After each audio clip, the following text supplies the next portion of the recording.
Good afternoon, and welcome to SHFM's Creating Workplace Hospitality Value through Neuroimaging virtual event. Presented by the SHFM Local Committee, my name is Bob Kleckner. I'm the National Local Committee Chair, and my day job is the Vice President of Strategic Partnerships with Vivro Advanced Water Systems. Thank you so much for joining us today, and it's my pleasure to welcome you to a truly unique subject matter that we're going to be speaking about today. Before we begin, I have a few quick reminders that you may have heard from some previous SHFM virtual events. Please ask your questions throughout this session in the Q&A window in your toolbar. We'll have some time for Q&A at the end, so be sure to ask those questions throughout the session. We'd love to know you're here, so please drop a friendly hello in the chat and make sure that you greet all your friends as you see them come in. This session is being recorded, so it can be played on demand. The recording will be available on SHFM's website and the YouTube channel later this week. And lastly, there will be a 60-second evaluation for this session that will appear in your browser when the event ends, or you exit the session. Please be sure to share your thoughts with us as we continue to plan future SHFM events. We truly do want your input and appreciate your participation. I want to say a tremendous thank you to all of our generous SHFM annual sponsors. These companies have stepped up to provide the resources we need to offer timely and educational events much like this one. So thank you very much to everyone involved to keeping our family strong, keeping our family together, and in the very near future, keeping us all in person together.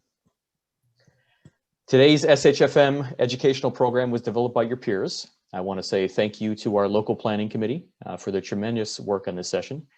A big thank you to some folks that were the drivers behind this as well, which is a gentleman who will be our phenomenal speaker today, and I guess lead us through this event. That would be Justin Drew, who helped SHFM connect with Drexel University to make this event a reality. So with that, Justin, over to you. Thanks, Bob. Good afternoon, SHFM family and attendees. We are excited to bring you this virtual presentation with Drexel University. Through virtual simulations, we will tour Drexel's behavioral lab and hear a real-world use case study to understand how their research can provide insights to us for product improvement and value creation in the workplace. Advances in technology are changing the way that customers and companies are interacting with one another. While technology advancements are helpful, using such technologies to wow customers through products and services that deliver value still remains important for companies. In this interactive and virtual presentation, Drexel University will share how a company's customer journey was transformed through neurological and behavioral studies which captured customer responses. Let's get started. Please join me in welcoming Dr. Raj Suri, the Vice Dean for Research and Strategic Partnerships and Professor of Marketing with the LeBeau College of Business at Drexel University.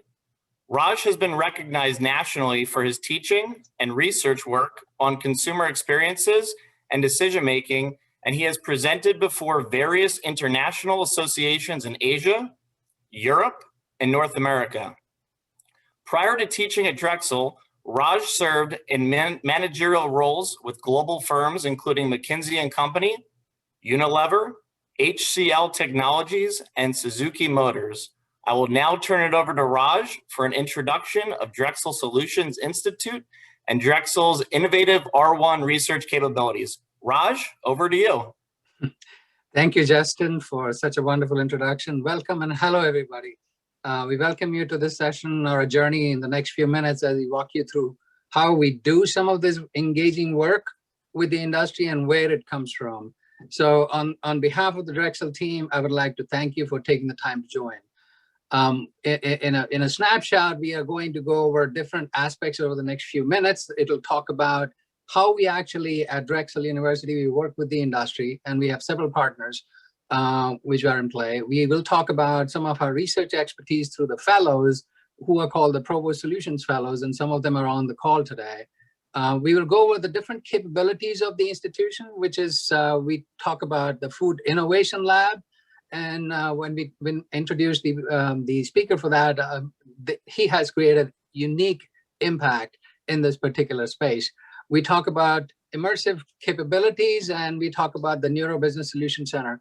And finally, we'll close with a case, which was with a coffee beverage manufacturer, which we will talk in details about what exactly happened and what the process was. Finally, we'll take you through the behavior lab where some of this work gets done, and we'll open up to questions and answers. So we look forward to an exciting next few minutes. So Drexel is a unique institution. If you're familiar, if you're in Philly, everybody knows Drexel in Philly. If you're out of Philly, then also you might have heard about Drexel. Drexel is a global university. It has, the unique thing about Drexel is it has an experiential learning school. It was one of the first ones to create co-op programs, and it's almost last year we celebrated the 100-year-old anniversary for them. We have 1,600 partners whom we engage with every 6 months to create engagements for our students, who go on average, most students take 3 co-ops, which are 6-month cycles.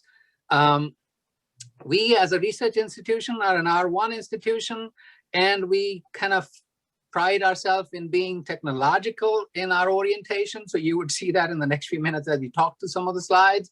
But we are known for the barcodes, which are created, and now we are creating a new type of material, which is becoming very prolific in some of the research angles and going into the Department of Defense, where it's very relevant and very impactful, is vaccines, which are 2-dimensional.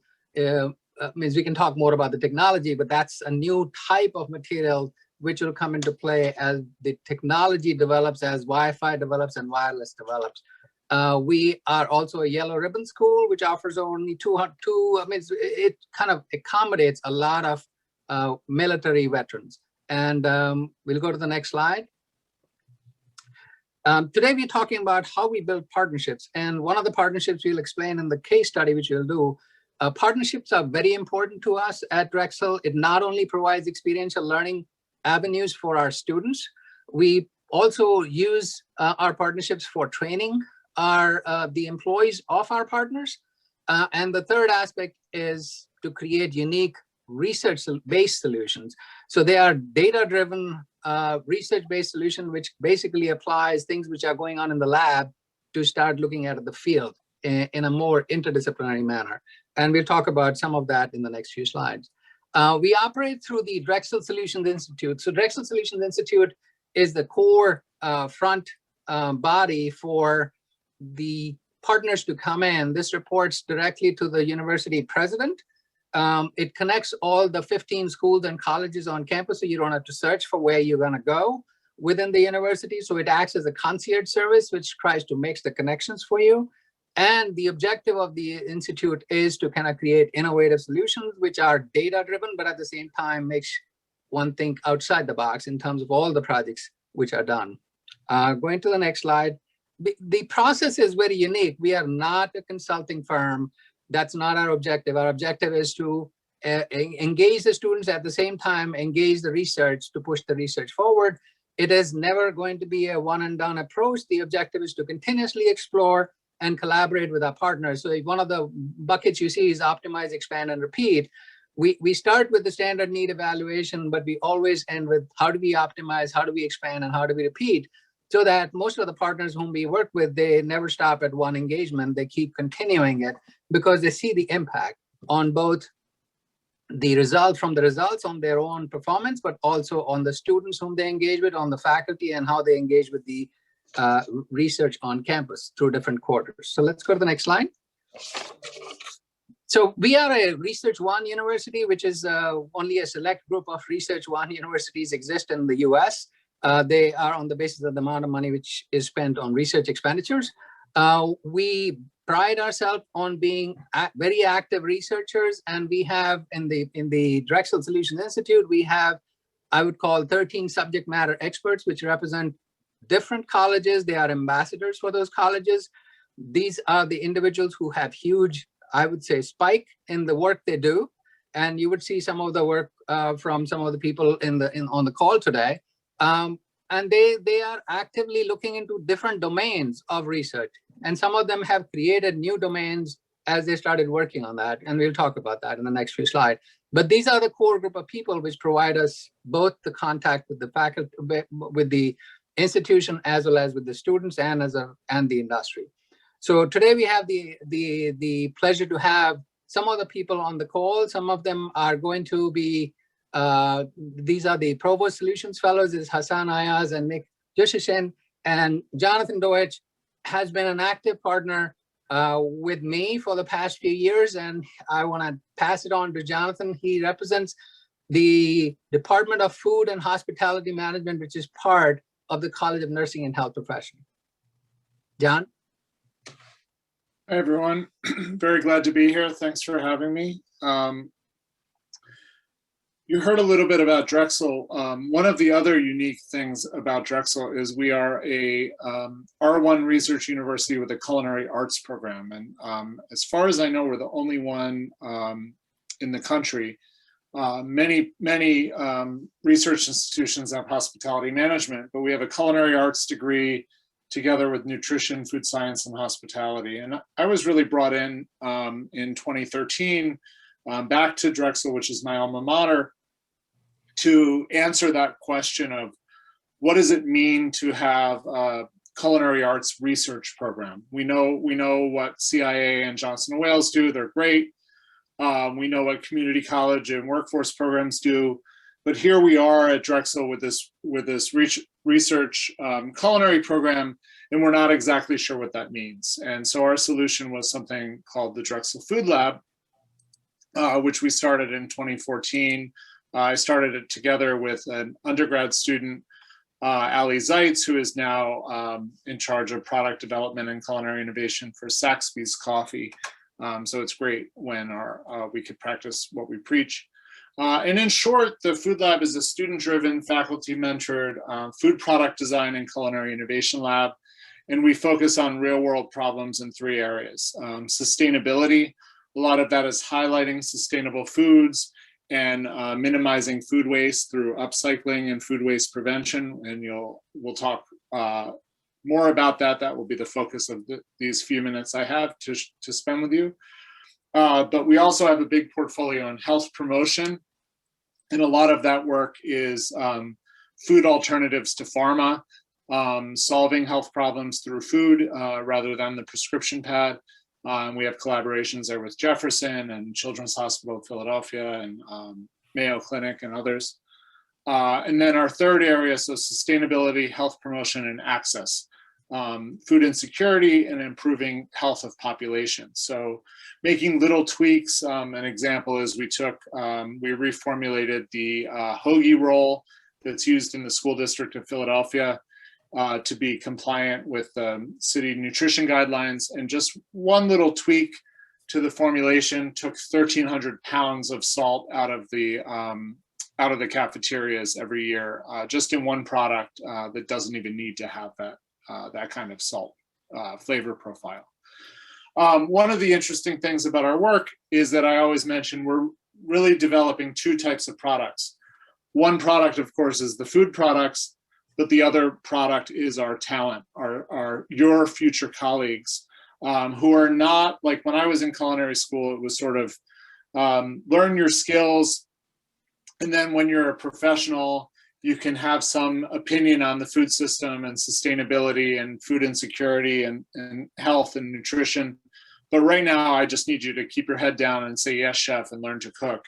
And we're really focused on doing those 2 things at the same time. So yes, our students have technical skills, but they also have this broad food systems awareness and can make change through the most energetic part of their career when they're 18 through 40, 45, rather than just when they've sort of arrived and are in a leadership position and then realize that they have the opportunity to be influential. So we have a video ready for you on the next that will sort of encapsulate our work in upcycling and sustainability better than I could explain it. So let's go to the video. Food waste is a serious problem. Some estimate as much as 40% of food in the US ends up in the trash. That's everything from you tossing out milk that's gone bad to commercial food producers trucking out tons of scraps. That second piece is really where there's a big opportunity for change. And the Food Lab at Drexel University is helping make it happen. ours is a very practical challenge. It's what do we do with all this, right? Food producers come to the Drexel Food Lab with a food waste problem, and students will develop commercially viable products, what they call upcycled food. The project we're doing right now is for Bimbo Bakeries USA, which is the largest bakery in the country. They have about $635 million of bread and other baked goods that are returned to the factory because they've reached their sell-by date. We get returns from our different customer teams, whether it be grocery stores, convenience stores, or otherwise. And we wanted to find a means for reuse for our products. The very first thing we do, we observe people in their natural habitat, figure out how they're interacting with bread, how they're using bread. The next thing we do is some consumer insights. We bring consumers into the classroom and do a focus group. Those develop into themes around which we generate new ideas.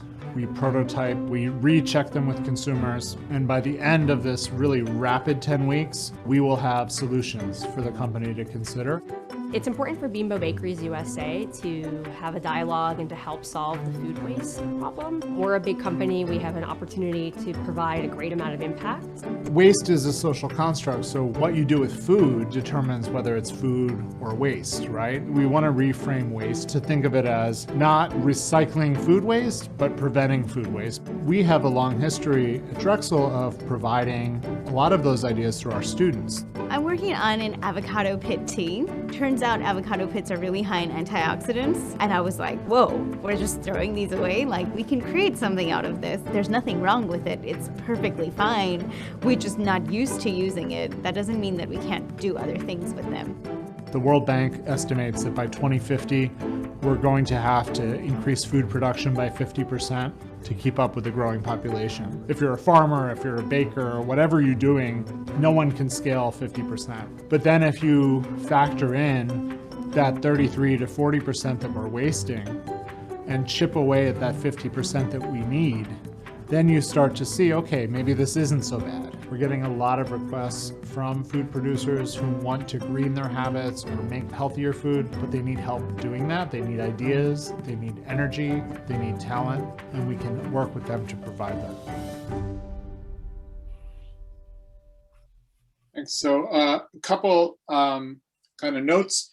One is that when we started the lab, we really naively planned it as a Robin Hood model. So I have a background as a research chef, worked with big CPG companies and then consulted, and thought I would maintain some of those client relationships, get our students involved on those kinds of projects, and then use the revenue for that to support sustainable food work, healthier and accessible food work.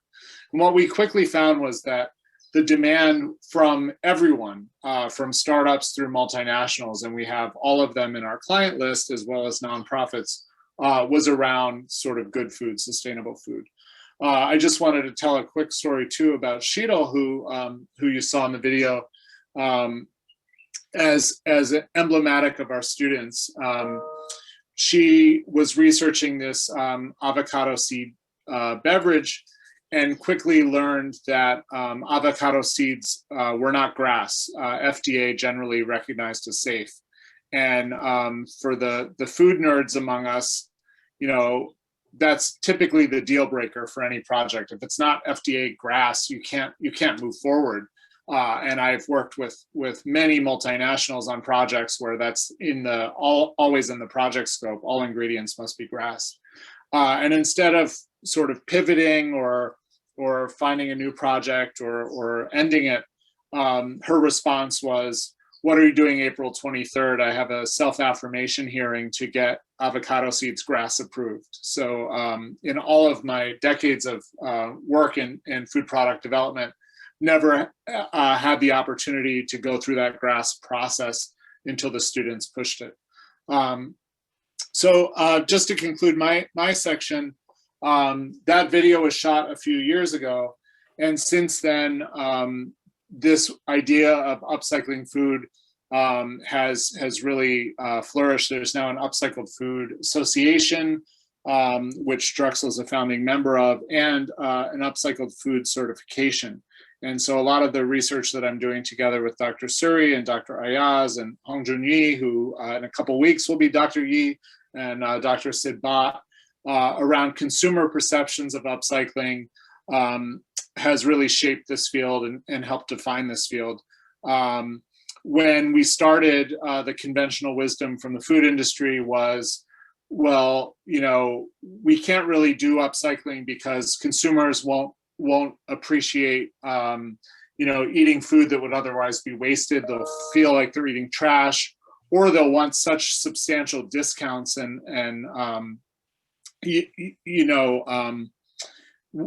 if they even accept it, it won't be profitable. And through our research, we've really established that this is not only a possible path forward for food marketers and food producers, but a promising one.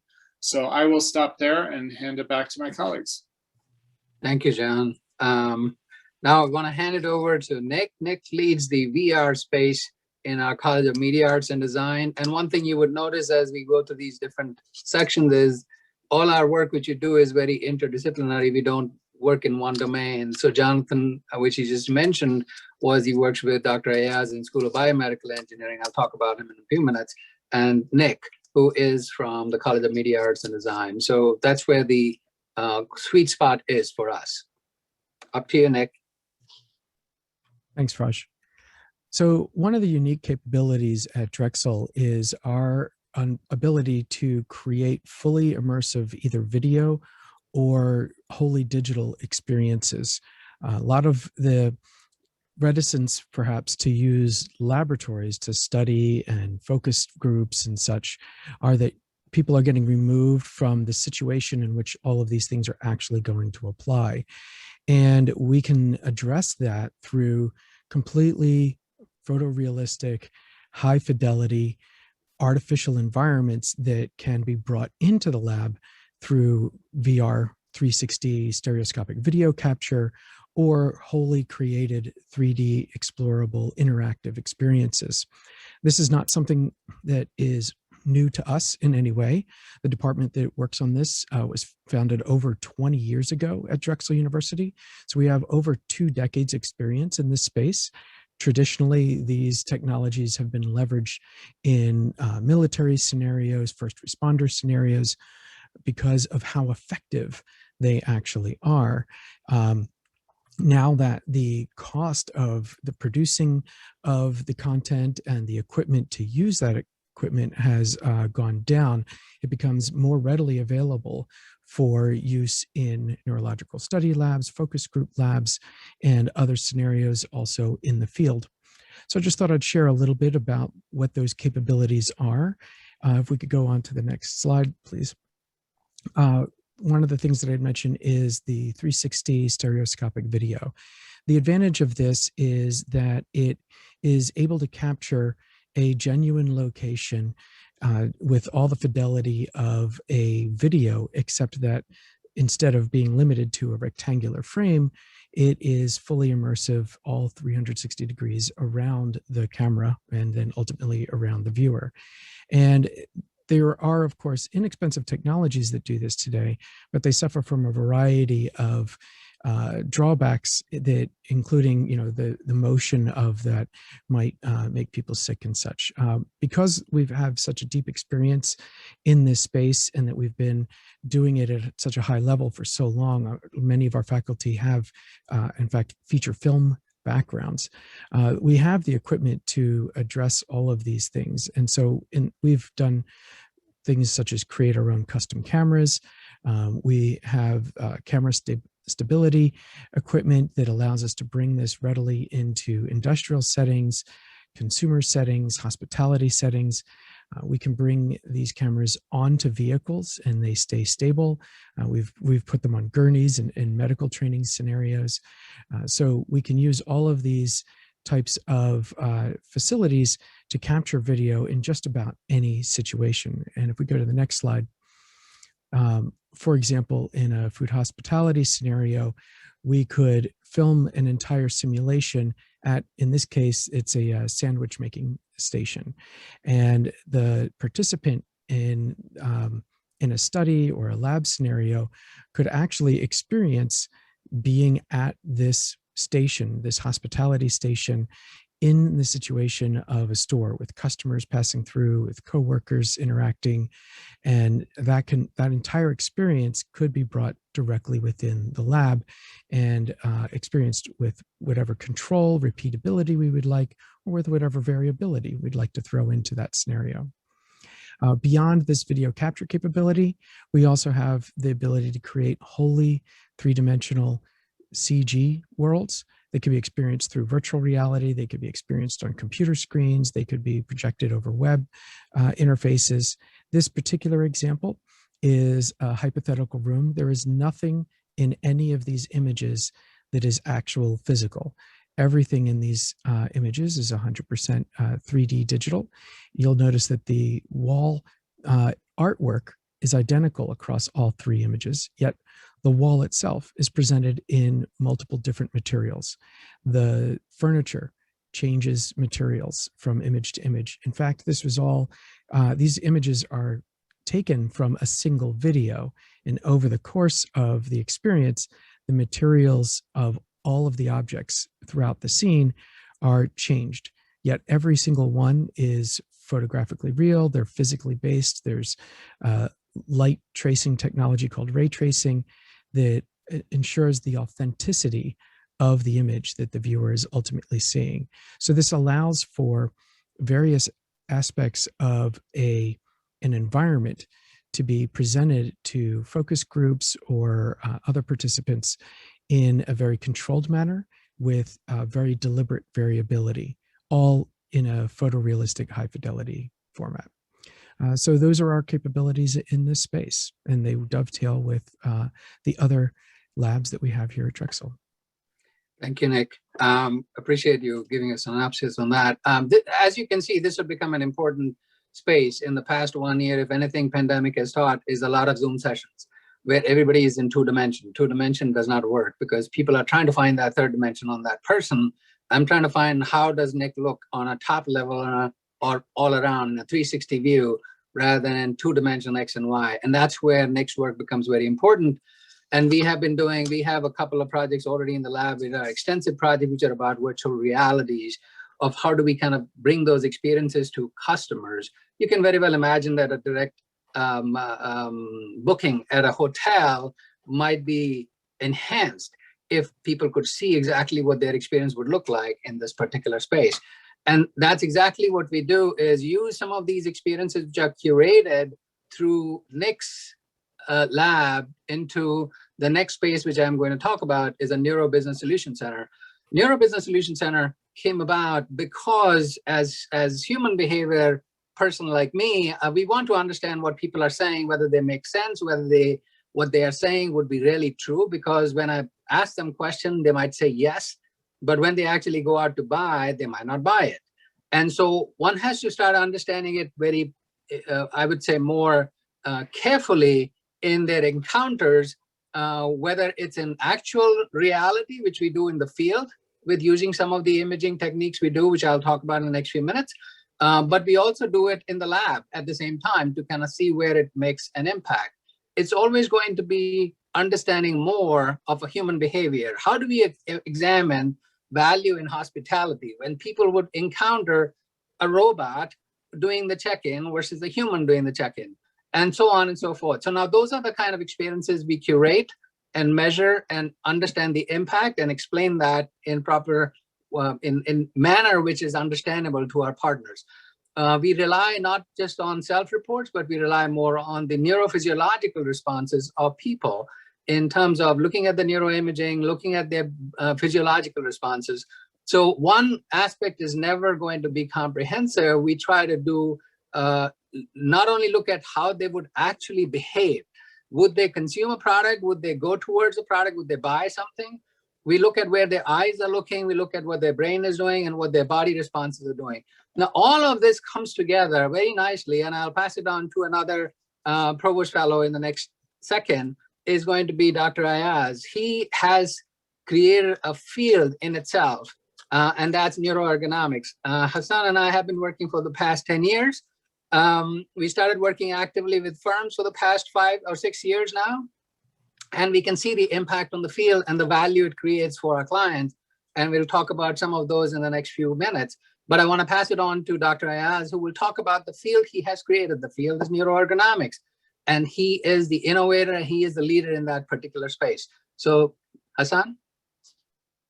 Thanks. Thanks, Dr. Suri. As you mentioned, we have a lot of experience in neuroergonomics here at Drexel, and this represents a new frontier with brain-in-the-loop approaches, understanding the human experience anywhere, whether it is human-to-human communication or with product interaction, capturing mental states adds novel insights to the process.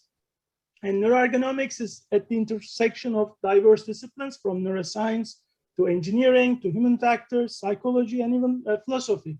And it originates from the use of scientific thinking in the design of tools, technologies, and working environments at large. Well, it is the study of the brain, but you may think, isn't that already done in typical neuroimaging and neuroscience research? Well, using conventional tools and approaches, we can investigate the inner workings of the brain in extreme detail, but the problem is that this is done assuming the brain is in isolation. However, in real world, the brain is never in isolation. Like inside an MR machine, like this room-sized device, typically in hospitals, we can run only artificial and simplified tasks, and this is far from what we do in real life. And the information we get would be limited. For example, we cannot measure two people communicating at the same time, understanding social interaction and communication. Observing the brain in such natural tasks require neuroergonomic tools and approaches. And in fact, we have demonstrated this with wearable brain imaging systems that we have developed, and we have shown that brain-to-brain synchrony occurs during successful communication, as an example. Next slide, please. So our body impacts our brain. Next. And both are needed to understand the behavior. These are all together have not been incorporated in prior research, and typically one or two have been emphasized at the expense of the other. Next, please. And what's unique about neuroergonomics is that they have taken into account holistically brain, body, behavior, and include the environment in a continuum, so that all these are tightly integrated, but it was difficult to do before because of the technology.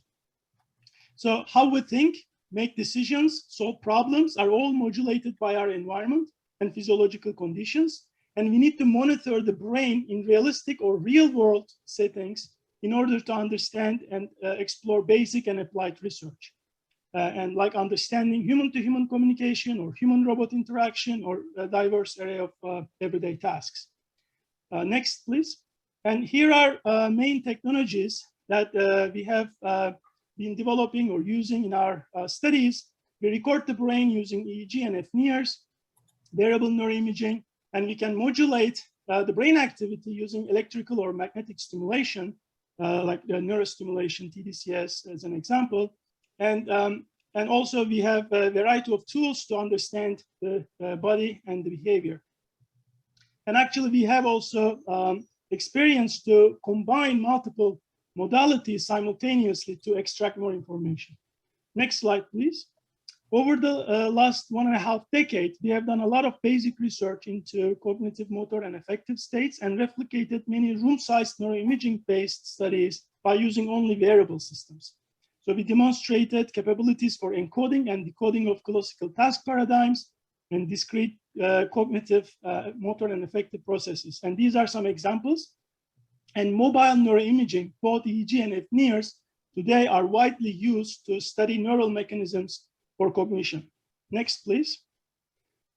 So we have applied the know-how and expertise from these classical cognitive paradigms with discrete mental state assessment to more complex cognitive tasks from realistic to real-world settings.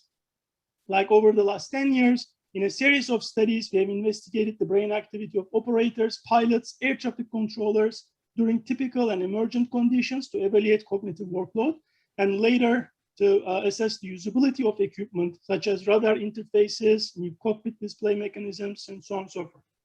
And we have done these studies not only in high fidelity flight simulators, but also in real flight conditions. Here are some example studies in these photos showing moving platform, flight simulators, and also an actual aircraft. And these are part of the lab of my colleague and good friend, Frédéric Dehaye's lab in Toulouse, France, where we integrated neuroimaging into this. Similarly, we have applied the neuroergonomic approaches for a variety of projects with industry partners, specifically with Dr. Suri and colleagues, looked at brain-based cognitive workload to optimize financial investment platforms, to coffee machine interfaces. And next, actually, Dr. Suri will go into more detail for one example. Thank you. Raj, it's up to you. Yeah. Thank you, Hasan. I appreciate it. So as you can see, that what Hasan does predominantly is does a lot of work which could be funded by NSF, NIH, and all the other standard funding agencies which you can name, and that's one of the body of research which you do on campus. The other body of research we do is we connect the dots from the research lab, all the innovative stuff which is going on in, say, Hasan's lab, Nick's lab, and John's lab, into an integrated framework which could become more of value and applied towards the project which we are working on. So we create projects on the basis of what we want to do for the project using real content and real deliverables related to the project and related to creating value for the firm. The important thing is that we want to create impact for the firm. We want to create impact on the education of the students, but also going to enhance the knowledge in that particular space. So I want to bring up a case which we did for a big coffee, I would say a global coffee beverage manufacturing company, which came to us with two aspects of their portfolio. One was to understand the liking of their hot beverage, and the other is to understand the machine user interface which were being used. Now, this is slightly different than what Hasan said about a stock portfolio. We also did the same thing with very high net worth individuals, with stockbrokers and all those. We do that. We do that in the airplane cockpit with the air pilots in terms of different things. We do it with visitors to a garden. We can do it with people with handicap, which have neurological deficits, and we try to work with them. But this one was more about regular people trying to do a regular task like drinking coffee or tea. And the only thing is we modify this whole experience in using the neuroergonomic approach, which helped us assess not only what they are saying, but actually what they are doing, which is behaving, but also how their neural responses are and how their physiology responses are. So this gives you some snapshot in the lab. It gives you a real exposure to what the study was going on. And one of the slides you see on the bottom right is a participant with the imaging devices on her head, which Hasan mentioned was FNIR. Now, FNIR is a different modality than fMRI or MRI, which most of us are familiar with, where you sit on a big magnetron and you can't imagine lying down and eating food. And that's some of the work we do, or drinking coffee, lying down. It doesn't work. So this is more of a naturalistic environment by which people work. And I'll talk more about the lab in the next few slides, but these images would come in there. So this lab can be modified to create different contexts, and we'll talk about that in a minute. But this study essentially helped us to create a condition within the lab which could help us assess how people would respond to the machine and how people are responding to the product which is coming out of the machine. Where is the issue? Where is the rub? Where are the pain points for the manufacturer, and how could these be overcome? And so now in the next slide, I'll talk about what is the process we follow. So in this particular case, we started with the problem which was posed to us is we need to understand the user experience with this particular coffee machine and want to understand how do their products get evaluated as they come out of this coffee machine. And we approach this from a very different standpoint than a traditional research would do, is ask them to drink coffee and ask them a question about whether you like or dislike. That, as a marketeer myself, is always fraught with a lot of problems, and there's a lot of chance which was built into this. Now with this one, it is a lot more assurance built into this. So we established a different approach to look at customer experience with the machine and with the prepared beverages. And we used a neuroscience approach to kind of look at this particular aspect. So it's not pure neuroscience, it's neuroscience combined with the traditional surveys, which we often do, of asking people how to do it. Only thing is, with the tools we use, it reduces the number of people we really need to have to do this study. So we did the study with 120 participants, and that was good enough for us because the machines produce a lot of data along with what people are saying. So we used the approach. The approach would lead us to a finding which kind of clearly articulated to the firm that there was an issue with the machine interface. The taste of the beverage was far superior than the competitor, which was the market leader in this case. And what was also clear, because the participants performed this whole exercise in a lab where we created cubicles for them. They do some task in a cubicle, then they go drink a coffee at a coffee counter. They make their coffee, they have some time to relax, and then they go back to their cubicle and do some more work, and then they come and drink the coffee. Now, you might think they just did the work just like anything else, is scratch papers or anything like that, but that was not the task which they did in the cubicle. They were tasks which are very scientific in nature, but they were more realistic. So we would ask them to do certain types of mathematical stuff, certain types of English, certain types of pictures they would recognize, but there's a scientific nomenclature around all these tasks, which help us understand how much attention do they have, how much focus do they have towards the task, how much memory do they have to perform certain tasks, are they sharp in terms of doing certain things when they're consuming the product. Now that became an exercise just like in a regular office setting, in a commercial setting, and we could clearly find out the differences between the product. The product was far superior, the interface was far inferior, and the interface was causing a reduction in the product evaluation. And that led to the final thing, is it led to another collaboration with them right after that, where the firm started thinking more about the user interface while they have to go back to the drawing board to create the machines. But we started looking into more of a different type of products, which could be helpful as well. And so this led to the creation of functional beverages. And with the functional beverages, the firm came back to us to start looking at different types of functional beverages which the firm was creating, and try to understand which functional beverage is really enhancing the experience and would produce the attention and focus and the drive to do the work which they are trying to do as a result of the product. And that became another exercise in the lab as another part of the project, which we continued. So you can see that we continue our engagements with our clients. We build on one to lead to the other one, and the next one was another successful project with the same firm, which they then used to kind of launch their product more successfully in the marketplace, communicating the value behind their products in terms of what they actually did, and help them create the enhanced brand material and other materials with that. So that gives you a snapshot of some of the projects. Actually, it gives you two projects which are in this slide, which you just saw. So let's go to the next slide, and I'll talk about how these studies are usually conducted. So we'll talk about the behavior lab, where this study was conducted. So the behavior lab starts with it's panned on camera one, where we talk about, this is the entrance to the lab. This entrance, if you go back to camera one, towards the entrance to the lab. So now that's the glass doors which people see when they come into the lab in camera one. This is the only entrance to the lab, and there is a reason for that, so that people come in through this and leave through another space. Now this lab is clear and devoid of any other stimuli on the walls or anywhere else, and is used primarily for experiments and for studies. We do around 18 studies in a lab in a 10-week period, which are including student studies and corporate studies, which go together.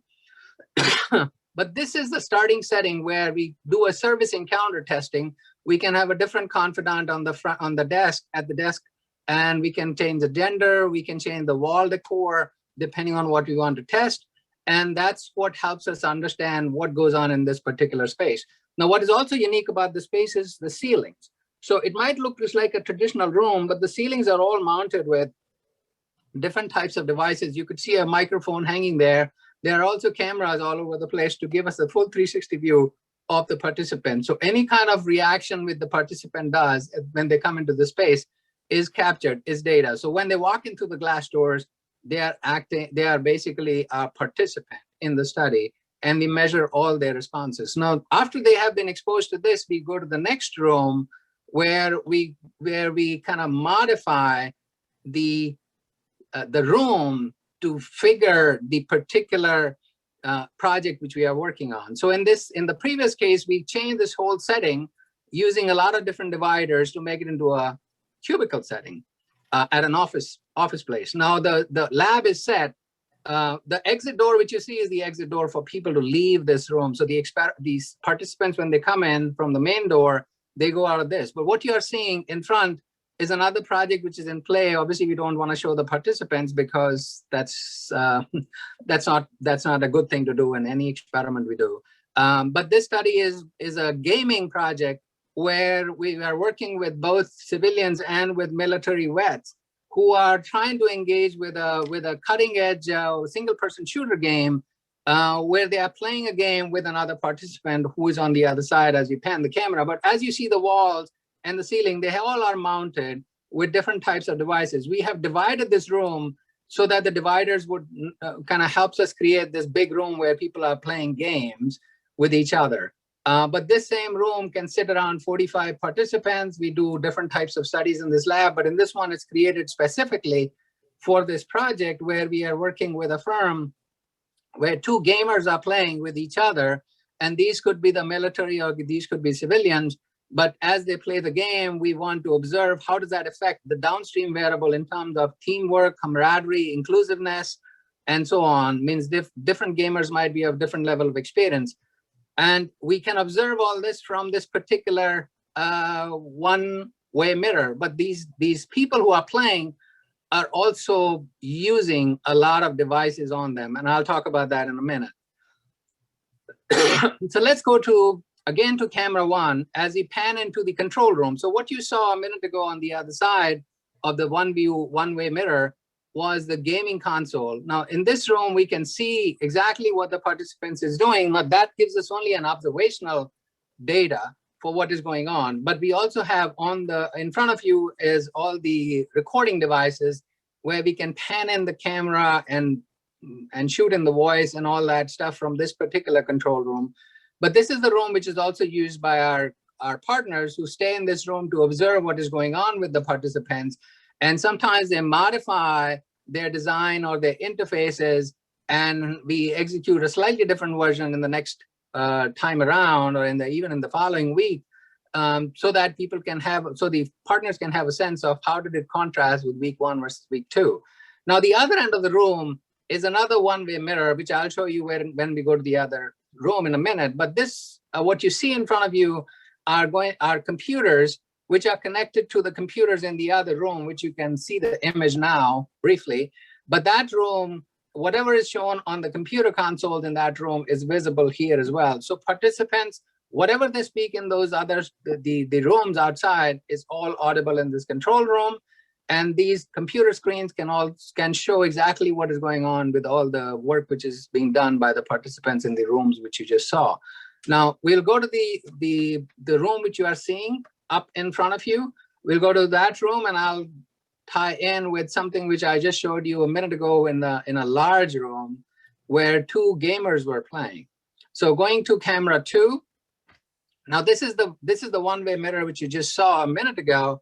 There's another computer gaming console here, which another participant would play with the participant in the other room. In this case, they do not see each other, but they are playing the game remotely. And at the same time, these participants have functional near-infrared spectroscopy devices mounted on them. So we are trying to see their neural response and also their electrodermal activity, which is their physiological response as they play the game. The important thing here is we want to also understand is when two people play the game, when do their communications to each other that suppose this person is going to shoot you, watch your back, and so on and so forth, when do the two communicators with each other, when do they become in sync? And what Hasan just talked about in a minute ago he has brought in a new concept in the space. It's called neurosynchrony. We want to see where do the two neural waveforms combine, means that their communication was perfect. So if you are talking to a service provider and you are the customer, when do the two of them talk the same wavelength? When do they connect? Why do they leave? If they are leaving, why did they leave? Did they not get the message right? And that becomes a key question in a lot of service encounters. And to create value, we need to understand whether the communication was done in an appropriate manner or not. Now, these are the devices which help us do that. And the survey methods cannot do that. And that's why the firms are interested in working on this particular space. I want to stop here and move over to Justin if you have questions. Yeah, thank you so much, Raj. Wow, what an extremely insightful and educational presentation. Fantastic job. We want to thank you, Drexel University, and all panelists today, Raj, John, Nick, and Hasan, for the presentation. We're going to go get right into it right now and answer any questions that I've been seeing coming into the box. So the first question that we have coming in is, understanding the research taking place at Johns Hopkins University, please speak to the role that entheogenic plants as it relates to the study of neuroergonomics. Go to you, Hasan. Sure. Yeah, I just typed some answer online, but yeah, definitely Johns Hopkins Center for Psychedelic and Consciousness Research is doing really groundbreaking work on this. And they have a series of landmark studies looking at the safety and positive effects. With that lead, actually, there are a lot of opportunities for research into understanding the effects of psychedelics on behavior, mood, cognition, and brain function overall. And I think as basic research continues, neuroergonomic approaches could be used to assess the brain function in more ecologically valid ways during everyday tasks in diverse array of complex situations. So I think this is kind of an opportunity for future research.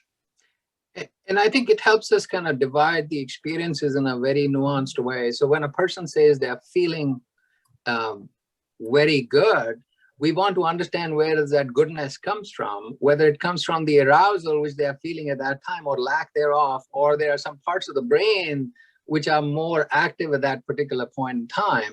And that neural activity combined with the electrodermal activity can provide a lot more interesting findings. And that's what we try to do in some of the other projects as well, where we're trying to unearth the underlying issues as to why people are behaving in some ways.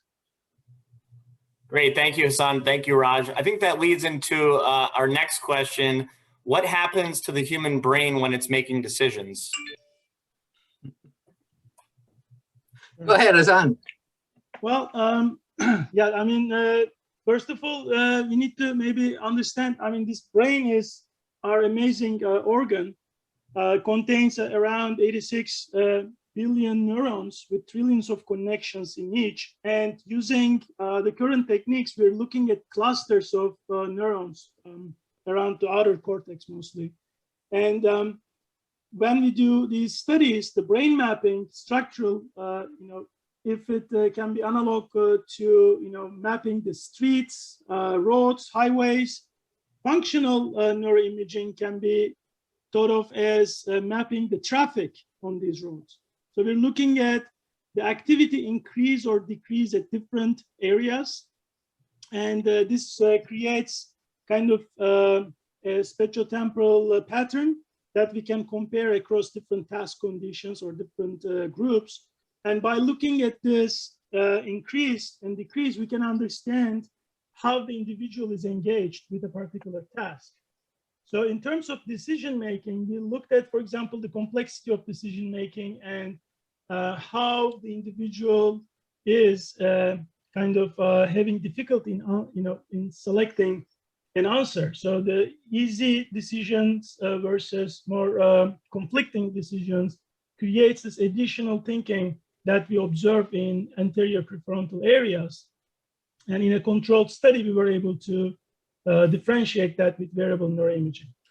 Yeah, and I think that needs to be, sorry, that needs to tie into the behavior. So Raj, yeah. Yeah, so tying it into the behavior, what Hasan just mentioned becomes more important is that we did a study just in the past couple of years with a large utility firm where the communication was suggesting that you should start gravitating towards using a different type of a utility. It means you'd be more conscious about the environment.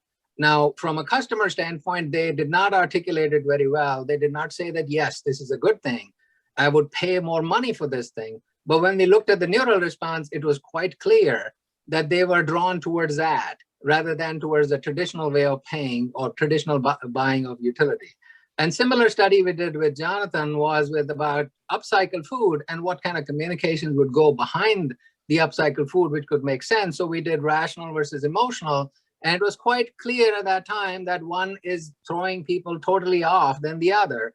And the rational was making a different parts of the brain more active and was considered to be slightly more favorable than creating emotions around that particular product. So I think those are the things which become more relevant for the users or the practitioners rather than the finding out which of the parts of the brain or the voxel in the brain was more active at that time. But that's what we do for the scientific papers we write. But for the practice, we just talk about what does it actually mean. Great, thank you, Raj, thank you, Hasan. Another question just came in around the performance that food and beverage has. So the question that came in is, could specific ingredients in our food and beverages improve the work performance of employees? This actually does, and we tested this with a lot of different beverages for a beverage firm, and we did find that certain beverages were superior compared to a baseline beverage which they have been drinking, and that there was difference between the different type of beverages. Obviously, this was a double-blind study, so we do not know what the ingredients were, but I want to pass it on to John, who can talk more about the ingredients, and that's another work which is going on in his lab as well. Yeah, and I think when we talk about functional ingredients, one of the things to keep in mind is the multiple effects and impacts that a functional ingredient can have. So there is a metabolic difference, right? We metabolize different things in different ways, and there may be a true scientific effect of different functional ingredients. There's also a behavioral effect. So there's some studies about, for example, sitting down with a hot beverage. A lot of people attribute coffee or tea to an increase in focus. And there's some, while there's some truth to caffeine being very effective for that, partly the routine and the behavior of sitting down with a hot beverage, even if it's hot water with lemon or something like that, is a stimulus to say, now I'm working, now I'm focusing, right? And so sometimes it doesn't matter as much what's in the cup as what the setting is and what the routine is. And then the third would be the organoleptic. So apart from what's happening inside your body, there's the multisensory aspect, right? So just smelling coffee or tea or lemon can really kind of focus you and transport you. Mint is another one, right? It can help you be alert. So it's not as simple as saying this functional ingredient is good for your body because your body metabolizes it in this way. You have to also think about the behavioral and the organoleptic. And that's what makes food so exciting and also so complicated, because everyone perceives these things differently. And there's also a cultural element. So something you grew up with, you might react differently to something that's novel. Thank you, John. Great, thank you, John. Really appreciate it. That must be why when I drink my dark coffee in the morning, I'm super efficient within my daily activities. So fantastic. Yeah, and it, some people switch to decaf, but they still find that it has the same effect because it's not all about the caffeine, right? It's also about the sensory and the behavioral together. But coffee does the trick. I don't drink coffee, but if I'm really, really tired at night, Hasan drinks coffee all day long, but if I'm really tired at night, tea does not work for me. So I have to drink coffee and it'll keep me going for another hour. Very insightful information. Another great question that just came through. How does familiarity with a food item or ingredient impact the response from the consumer? Go ahead. Go ahead, no, go ahead, Justin. The second part of it, is the response generally positive, culinary curiosity, or is it negative, not willing to try the item? Actually, we did one of the aspects of this in another project with a beverage where we put the advertisement for the beverage around the consumption area itself, and then we were doing the full assessment. In that case, it was quite clear when you do the priming with that particular communication, the enhancement was quite observed in the product consumption itself. Now, whether that communication is created in a manner that's more emotional or whether it's created in a manner that's more informative would impact how do you look at that particular, how do you evaluate your coffee consumption, I'm just taking coffee consumption behavior, any food consumption behavior. So one has to understand that when you make it more, when you make a customer more curious, you make them more thinking individuals. You want them to feel more about the brands at certain time, especially when it's you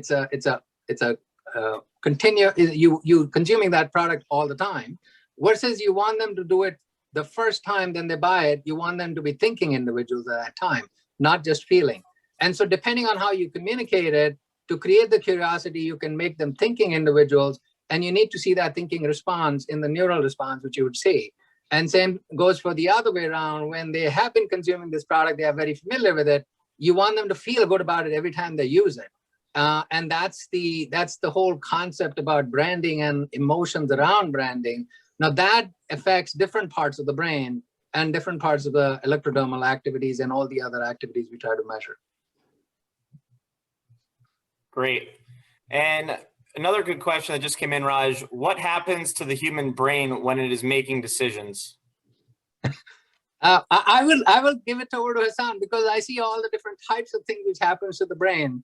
You can see that they go to mush when they see certain types of emotions, but you don't want that mushy behavior as well for a product because then you would not possibly like the product afterwards.